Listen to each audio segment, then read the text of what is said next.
बिस्मिल्लाहिर्रहमानिर्रहीम। अस्सलाम वालेकुम स्टूडेंट्स, उम्मीद है सब लोग खैरियत से होंगे। My name is Haider, lecturer in computer science. आज का हमारा लेक्चर नंबर 4 है, चैप्टर नंबर 5 का। आज हम लोग स्टडी करेंगे कि हाइपरलिंक होता क्या है, उसकी डेफिनेशन को देखेंगे, उसको क्रिएट करना सीखेंगे एंड सो ऑन, एंकर वगैरह को देखेंगे। लास्ट टाइम जो हमने स्टडी किया था आप वो आपको रिकैप दूंगा थोड़ा सा, हमने लास्ट टाइम क्या स्टडी किया था और फॉरन मूव कर दूँगा टुडेज लेक्चर जो हमने स्टडी करना है। लास्ट टाइम में देखा था कि लिस्टिंग्स की लिस्ट होती क्या है, उसकी टाइप्स को स्टडी किया था, order list, unordered list, definition list को देखा था और नेचुरल लिस्ट को देखा था। आज का हमारा लेक्चर रिलेटेड हुआ है हाइपरलिंक, कि एक्चुअल में हाइपरलिंक होता क्या है। हाइपरलिंक एक्चुअल में होता है कि जब आप एक किसी भी वेबसाइट को स्टडी कर रहे होते हैं तो ड्यूरिंग द स्टडी आपको एक ऐसा टेक्स्ट नज़र आता है, जब आप उसको क्लिक करते हैं तो आपको किसी और पेज पे ले जाता है। उसको हम लोग क्या कहते हैं, सिंपली ये आपके पास क्या है, हाइपरलिंक है। अगर हम इसकी डेफिनेशन देखिए तो डेफिनेशन में क्या आएगा कि ऐसी चीज़ या ऐसा टेक्स्ट या ऐसी इमेज कुछ भी हो सकता है कि जब आप उसको क्लिक करें और वो आपको किसी और वेबसाइट पे या किसी और पेज पे ले जाए, उसको हम कहते हैं कि हाइपरलिंक। हाइपर मीन्स क्या होता है कि इसने आपको कन्वर्ट कर दिया, आपको मूव करवा दिया एक प्लेस से दूसरी प्लेस की तरफ, इसको हम लोग कहते हैं हाइपरलिंक है। तो लिंक क्या होता है कि हम कोडिंग में करते हैं लिंक ऐड कर देते हैं, तो आफ्टर इसलिए वो हाइपरलिंक क्रिएट होता है, उसको हम हाइपरलिंक का नेम दे देते होते हैं जी। अब अगर हम इसको क्रिएट देखें तो क्रिएट कैसे करते हैं, तो जब आपने हाइपरलिंक को क्रिएट करना होता है तो बेसिकली आप क्या करते हैं कि आप href का एक टैग है उसको यूज़ करते हैं। इससे आप लोग क्या करते हैं कि जब आप उस टैग को क्लिक करेंगे, तो वो आपको मूव करवा के ले जाएगा किसी और पेज पे, किसी और वेबसाइट के ऊपर। मीन्स के क्या कि जब आपने एक कॉन्टेक्स्ट टाइप किया था, लिखा था, रिटर्न किया था, तो वहाँ पे क्या था कि विजिट www.google.com, कि जब भी कोई यूज़र आपकी वेबसाइट पे आए और वो इस पर क्लिक करे तो वो किस पे चला जाए, वो गूगल के होम पेज पे चला जाए। तो हमने पीछे कोडिंग में क्या किया, ref का हमने एक टैग यूज़ किया, उसके आगे उसका जो चीज़ जो से मर्जी लिंक पे आपने जाना है तो वो लिंक आपने लिख दिया। मीन्स के ref स्टैंड फॉर कि ये आपके लिए ये रेफरेंस के तौर पे होता है कि ये हाइपरलिंक क्या है, ये रेफरेंस में जब आपको क्लिक करें आपको ये वाली चीज़ शो हो जाए। तो हम लोग क्या करेंगे, जब इसको कोई यूज़र क्लिक करेगा तो वो फ़ौरन मूव कर जाएगा इस वाली चीज़ में। क्यों, हमने यहाँ पे ref का टैग यूज़ किया। ref क्या होता है, रेफरेंस के तौर पे हम रेफरेंस से आगे उसका लिंक दे देते हैं। URL stand for uniform resource locator. ये उस पूरे वर्ल्ड वाइड में उस वेबसाइट को जिसका आपने लिंक दिया होगा उसको ट्रेस करेगा, उसको फाइंड करेगा, देन आपके सामने वो वाला उसका होम पेज शो करवा देगा या जो चीज़ का लिंक होगा वो शो करवा देगा। आप इस जस्ट फॉर एन एग्जाम्पल हम इसको कंसिडर करेंगे, आप इसको किसी और पर्पज़ के लिए भी यूज़ कर सकते हैं। मीन्स के आपने यहाँ पे हम चेंज कर देंगे, अपना कॉन्टेक्स्ट चेंज कर देंगे, हम यहाँ पे अपना लिंक चेंज कर देंगे तो आपको डिफरेंट रिजल्ट शो होना शुरू हो जाएंगे। बेसिकली क्या था कि आपको क्रिएट करना है कि क्रिएट किस तरह से हम लोग हाइपरलिंक को क्रिएट कर सकते हैं सिंपली जी। सो नेक्स्ट टॉपिक हमारा क्या है, अनदर टाइम इंपॉर्टेंट, कि डिफाइन एंड एंकर। के एंकर एक्चुअल में क्या होता है, anchor and hyperlink approximately same है, but there is a minor difference.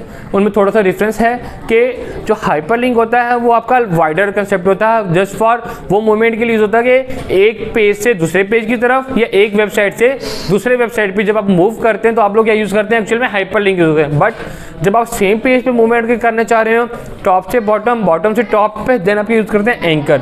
जब सेम पेज पे रहते हैं, जब आप मूवमेंट करवाएंगे तो आपका यूज़र आया, वो आपका जो आप ब्लॉग है उसको स्टडी कर रहा है, तो ड्यूरिंग आपने क्या कहते हैं, विजिट करें इस चीज़ पे या टॉप ऑफ द पेज पे। जब उसको क्लिक करेंगे तो वो आपको फ़ौरन, आपको जो कर्सर है, जो आपकी स्क्रीन है, वो फ़ौरन ऊपर मूव कर जाएगी, आपको जो टॉप पे शो हो रहा होगा वो चीज़ आपके सामने आ जाएगा। ये विद द हेल्प ऑफ किससे होगा, एंकर से। बट जब हम लोग हाइपरलिंक को यूज़ करेंगे तो वो एक पेज से दूसरे पेज पे मूव करवाएगा या एक वेबसाइट से दूसरे वेबसाइट पे मूव करवाएगा, तो ये आपका क्या हो जाएगा, ये हाइपरलिंक हो जाएगा जी।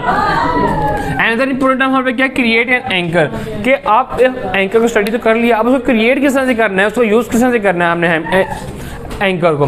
तो फर्स्ट वन क्या है कि हम सेम ही काम करेंगे यहाँ पे भी, ए का टैग एंकर के लिए, और जो आप हाइपर लिंक है उसके लिए हम लोग ये जो ए का टैग होता है ये यूज़ करते हैं। सेम इसको स्टार्ट भी करते हैं और इसको एंड भी करते हैं हम। सेम जिसमें लास्ट कंडीशन में भी हमने किया, इस टैग को स्टार्ट किया था और ये इसको एंड भी किया था। एक्चुअल में क्या है, ये पेड टैग होते हैं, ऐसे टैग जिनको आप स्टार्ट भी करते हैं और उसको एंड भी करना नेसेसरी होता है। और एक होता है सिंगुलर टैग जो हमने स्टडी किया था कि उसको ओनली आप स्टार्ट करेंगे, उसको क्लोज करने की कोई ज़रूरत नहीं है जी। फॉर एग्जाम्पल कि हमने एक पेज एक ही पेज पे मूवमेंट करवानी है यूज़र की कि टॉप से बॉटम या बॉटम से टॉप की तरफ। तो हम लोग किया, हमने ये लिंक यूज़ किया, नेम क्या दे दिया उसको टॉप, कि जब वो यूज़र उसको क्लिक करेगा तो उसको टॉप पे वो मूव करवा देगा, मूव उसके सामने शो हो जाएगा कि ये टॉप पेज उसका आ गया है, और देन उसको लिंक को हमने क्या कर दिया, क्लोज कर दिया। अब अगर हम एक और टर्म लेते हैं कि अगर हमने उसको गो टू द पेज किसी और पेज की तरफ मूव करवाना है, गो टू द टॉप के एक टेक्स्ट लिखा हो, उसको हम उसका कलर चेंज कर देंगे या उसको बोल्ड शो करवा देंगे ताकि यूज़र को पता चले कि मैंने क्लिक किस पे करना है। जस्ट वो आके इस लिंक पढ़ेगा इस टेक्स्ट को, जब वो उस पर क्लिक करेगा तो वो कहाँ पे मूव करवा देगा, हमने उसके लिंक में क्या दे रखा है, टॉप पे, तो फौरन मूव करवा देगा आपका टॉप पे, आपका पेज आपको शो हो जाएगा कि जो आपने लिंक में दे रखा होगा। सेम कंसेप्ट है एज जैसे कि हाइपरलिंक में था कि हम उससे पहले उसका लिंक देंगे आरईएफ में रेफरेंस के तौर पे कि जब कोई यूज़र आगे उस पर क्लिक करेगा तो वो मूव कर जाएगा जो आपने लिंक प्रोवाइड किया होगा। वो टॉप बॉटम भी हो सकता है या एक वेबसाइट दूसरी वेबसाइट भी हो सकती है, एक पेज से दूसरा पेज भी हो सकता है, डिपेंड्स अपॉन यू, डिपेंड्स करता है आपकी सिचुएशन पे।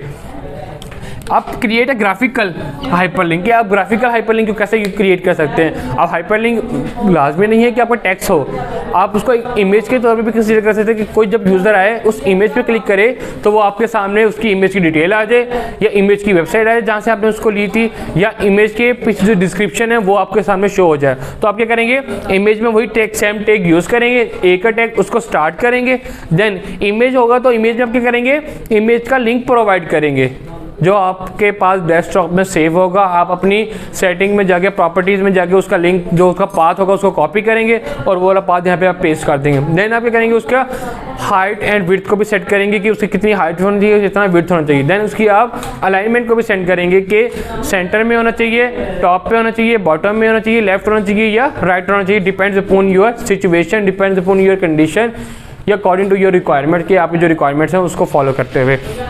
तो आप करेंगे, ये लिंक को स्टार्ट किया, यहाँ पे आपने क्या किया, उसका लिंक प्रोवाइड कर दिया इमेज का, और उसके एट्रीब्यूट्स तो थे, एट्रीब्यूट्स मीन्स कि आपने उसकी वैल्यू सेट कर दी, लेंथ, हाइट, विड्थ वगैरह एक्सेट्रा, कलर वगैरह आप सेट कर दें। इसको लिंक को क्या कर देंगे, आप क्लोज कर दें, क्योंकि ये हम स्टार्ट से करेंगे, आपके पास क्या है, ये पेड टैग है। पेड टैग होता है जिसको आप स्टार्ट करते हैं उसको क्लोज भी करना नेसेसरी होता है।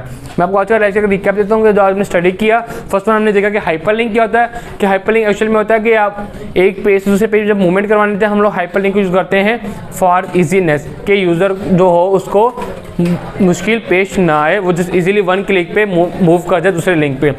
फिर हमने देखा उसको क्रिएट कैसे करते हैं, क्रिएट करते हैं आरईएफ के जो रेफरेंस का टैग होता है उससे विद द हेल्प ऑफ उस टैग से उसको यूज़ करने की कोशिश करते हैं। देन उसके आरईएफ के आगे हम उसका लिंक प्रोवाइड करते हैं जिस लिंक पे हमने मूव करना होता है या जाना होता है। फिर हमने स्टडी किया कि एंकर क्या होता है। एंकर भी सेम कंसेप्ट है with respect to the hyperlink, but there is a minus difference उन दोनों में क्या है कि वहाँ पे आपके पास मूवमेंट होती है डिफरेंट वेबसाइट्स पे, यहाँ पे मूवमेंट होती है आपकी सेम पेज पे रहते हुए, टॉप से बॉटम, बॉटम से टॉप, बस।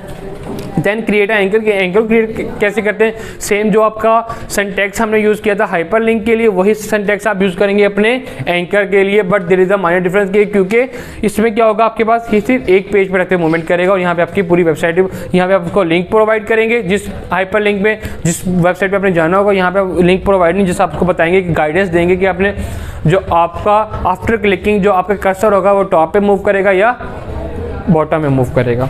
अब फिर हमने एक पिक्चर को कि ग्राफिकल हाइपरलिंक कैसे क्रिएट कर सकते हैं कि एक पिक्चर पे एक यूज़र है, स्टडी कर रहा हो आपका ब्लॉग, नीचे हमने उसकी पिक्चर डाल दी, जब पिक्चर पे क्लिक करें तो उसको क्या शो हो कि हम पिक्चर को भी एक एज अ ग्राफिकल हाइपरलिंक के तौर पे यूज़ कर सकते हैं। येस, हम क्या करेंगे, हम उसका link start active tag start करेंगे ए का, देन हम उस इमेज का टैग यूज़ करेंगे, इमेज के टैग में हम इमेज का पाथ दे देंगे जहाँ पे हमने उसको स्टोर की होगी, देन हम उसके एट्रीब्यूट सेट कर देंगे लाइक कि आपकी उसकी हाइट, विड्थ, सेंटर में या उसका जो colour etcetera so on, depends upon your condition and situation और योर रिक्वायरमेंट्स। देन आप उसको क्लोज कर देंगे उस टैग को, ये आपका पेड टैग है बिकॉज इसलिए हम उसको क्लोज भी करेंगे जो स्टार्ट करेंगे, और ये सब कुछ किस में आएगा, HTML के टैग में, HTML स्टार्ट करेंगे उसको क्लोज भी कर देंगे। उम्मीद करता हूँ स्टूडेंट आपको आज का लेक्चर समझ आया होगा। इससे रिलेटेड अभी कोई भी क्वेरी तो प्लीज़ कमेंट में पूछना मत भूलेगा, और हमारे चैनल एक्सेस साइंस एकेडमी को लाइक, शेयर और कमेंट करना मत भूलेगा। शुक्रिया।